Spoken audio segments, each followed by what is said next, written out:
should have did this video this morning, but I didn't think about it.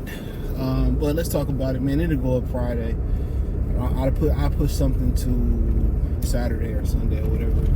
So Artur Betterbiev and Callum Smith, I think they fighting in Quebec City, the adopted city of Artur Betterbiev. Eddie Hearn reveals that Bivol has signed his side to face Artur Betterbiev in Saudi Arabia later this year. Still think they got to figure out the time it's gonna happen because you got Ramadan. I don't know if somebody left the trunk up, but you know. So him and Bivol was already going back and forth about the time and date of the fight or whatever. And one wanted one and one wanted another date. But you know, Betterbiev is a practiced Muslim. That's his religion. But something else came up. Now, Eddie Hearn has been talking about how he wants, you know, Callum Smith is going to win. And then obviously his vested interest is he works with Bivol, promotes Callum Smith. Now, you know, we be talking about how promoters not be wanting the fights to happen, and then some of these promoters wear two-faced. You know what I'm saying? That, you know, when it's in their benefit, like Bob Arum want to do Tank and T.O., Tank and Lopez, Tank and Lopez, aka Tuyo, Tank and Lomachenko, Tank and Shakur Stevenson. But had he had Tank, he wouldn't be willing to do those fights. What I'm saying is a lot of these promoters, when it benefits them, they wanna work together. And this is the problem when Al Heyman got trusting these guys and they got trusting each other. When it don't benefit them, they don't want to make those fights. And Eddie Hearn is no different. Eddie Hearn is no different. Excuse me. Eddie Hearn is no different. Eddie Hearn be praying shit don't happen. He prayed Wilder will lose. He praying that Artur Betterbiev. They don't want to make the big fights, bro. If they don't have 100% vested interest, or they don't go make a bunch of money where it don't matter, they don't want to make those fights. And apparently what came up was an atypical test from Artur Betterbiev December 6th. Now, get it together. That's over a month ago. Now, atypical test is not a pass, not a fail, but apparently he passed. They said he had elevated levels for HGH and testosterone levels, something 5, adrenaline, something metabolite, whatever. I don't know the particulars, but he obviously gave samples after that, and he passed all the tests after that, and they came to the occurrence, I guess, after doing some more research, that these levels occurred naturally in the body. Now, I'll tell you this.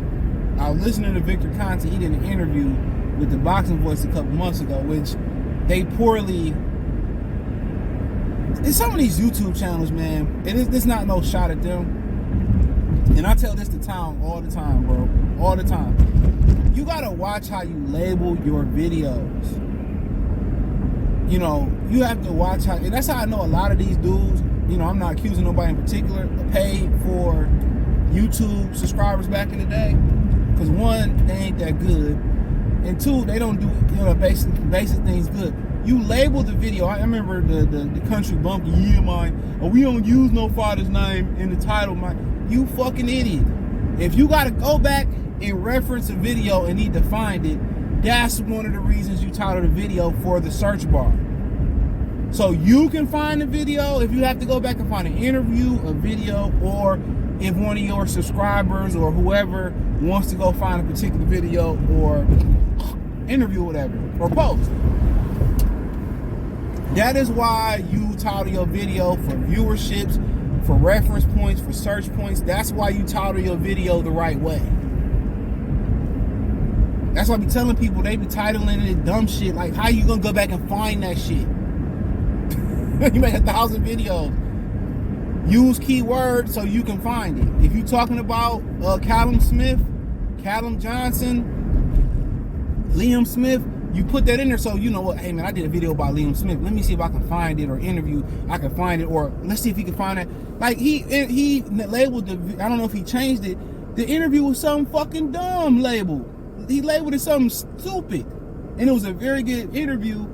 And he says that black people have higher testosterone levels naturally than other people. He said Mexicans have better conditioning, better stamina because they have more blood flow in the body. And I think one of the things he said is having a lot. I think I already did somewhere else. Having back here signals higher testosterone levels or something like that. I think he said that, I read that somewhere. So Betterbiev, one of the dudes with all that back here, that might be, you know, he might just naturally have higher testosterone and HGH levels. Now, if they was something ridiculously high, that would have been an adverse test or a failed test. You know, I do know once you work out, you temporarily elevate your testosterone level. I don't know about HGH levels. Like if you do a bunch of compound lifts, or you know, you do high reps and high weight and low reps type of workout routine, your testosterone will elevate at some point after your workout. You know, so yeah, that's, you know, and it's temporary though.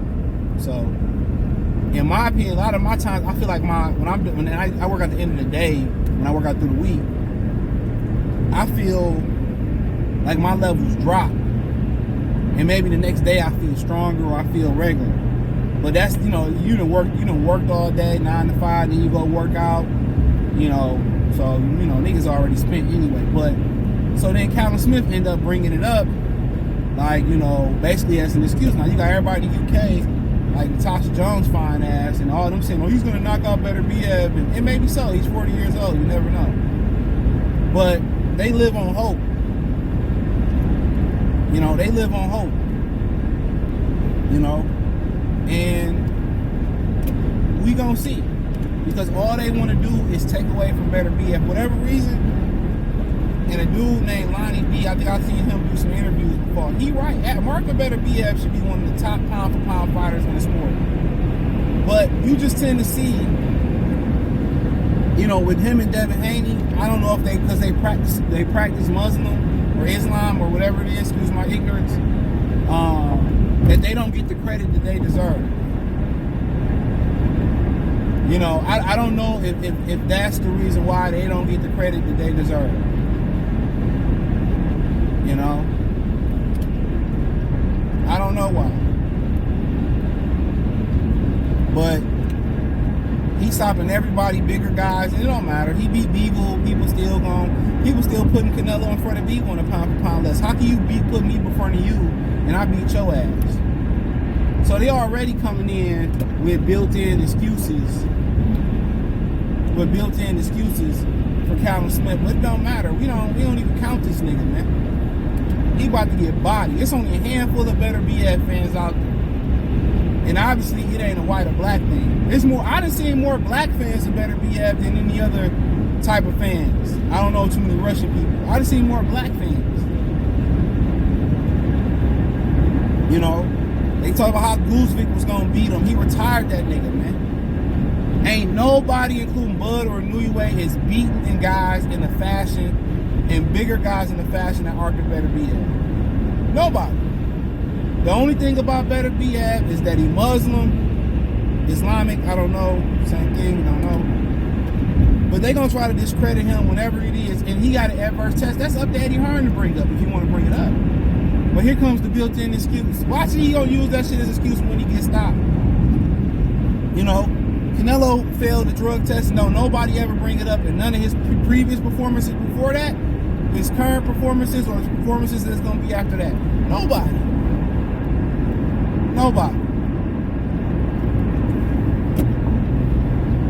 They pick and choose who they want to like, and a lot of times, a lot of people choose to ride with the media darling. They do. They choose to ride with the media darling. Beterbiev is one of the 3 best fighters. He better than the Nuyue, in my opinion. Not saying, oh, you know, overall that's the way it's gonna be. But in a way, you can make, if he was more active, you can make a case that he better than Terence Crawford. The way he beat, the only person that's beating guys the way he beating guys in the elite level of the guys that he beating is Terence Crawford.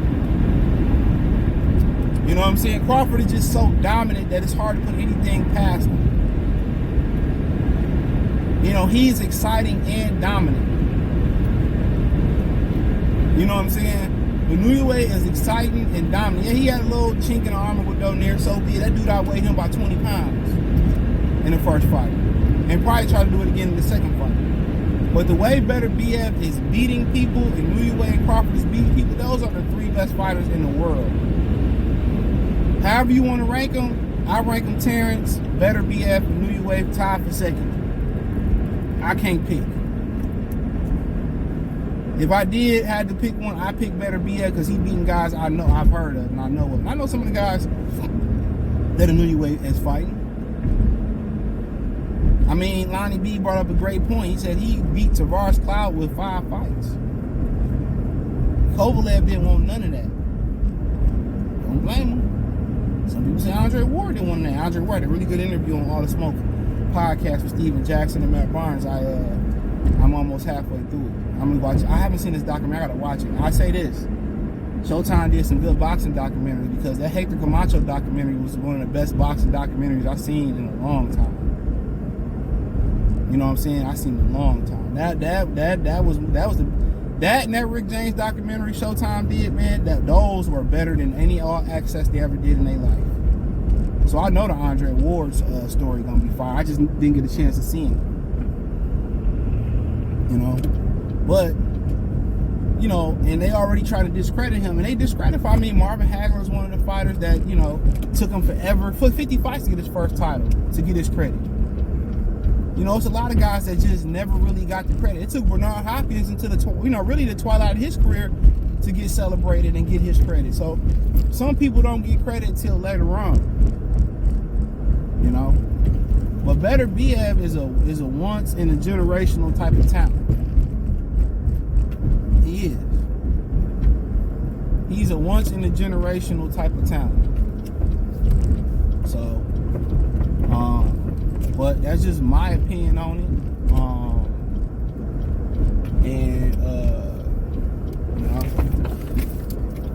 That's just my opinion on it. But, you know, to bring up a drug test and kind of use that as the built-in, you know, you're going to bring it up after the fight if you get his ad with. But it is what it is. Thumbs up the video, share the video, subscribe to the channel, check out the Boxing News playlist, hit the link tree, find me on Twitter, Instagram, Spotify, Anchor, Cash App, Venmo, PayPal, Apple Podcasts, Google Podcasts, the whole 9. Peace.